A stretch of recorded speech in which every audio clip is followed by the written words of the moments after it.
నమస్తే అన్న, అందరికీ నమస్కారం. కువైట్ మరియు గల్ఫ్ దేశాలలో ఉన్న ప్రవాసాంధ్రులు క్షేమంగా ఉన్నారని చెప్పి ఆంధ్రప్రదేశ్ రాష్ట్రంలో ఉన్న వారి కుటుంబ సభ్యులు ఆందోళన పడవద్దని చెప్పేసి వైఎస్ఆర్సీపీ గల్ఫ్ కన్వీనర్ ఇలియాస్ గారు తెలిపారు.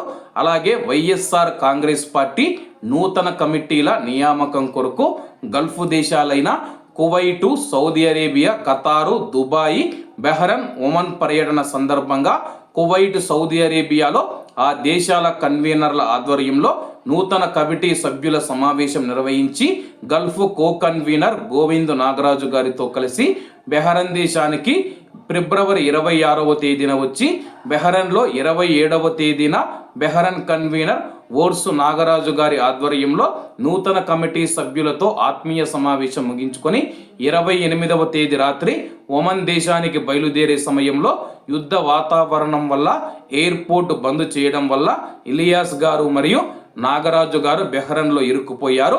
ఈ సందర్భంగా ఇలియాస్ గారు మాట్లాడుతూ కువైట్ మరియు గల్ఫ్ దేశాలలో మన భారతదేశానికి సంబంధించి సుమారు 95 లక్షల మంది భారతీయులు నివసిస్తూ ఉన్నారు.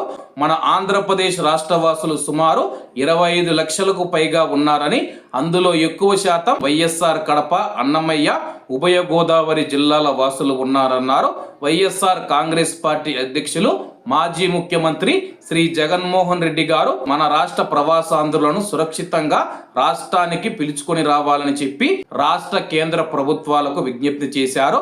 రాష్ట్ర ప్రధాన కార్యదర్శి ఎన్ఆర్ఐ గ్లోబల్ కన్వీనర్ ప్రతిరోజు గల్ఫ్లో ఉన్న పార్టీ నాయకులతో మాట్లాడి మన ప్రవాసాంధ్రుల క్షేమ సమాచారం తెలుసుకుంటున్నారు. కడప, రాజంపేట పార్లమెంటు సభ్యులు వైఎస్ అవినాష్ రెడ్డి గారు, పి మిథున్ రెడ్డి గారు కూడా టెలిఫోన్ చేసి మాట్లాడుతూ కేంద్ర ప్రభుత్వం విదేశాంగ మంత్రితో మాట్లాడుతున్నామన్నారు.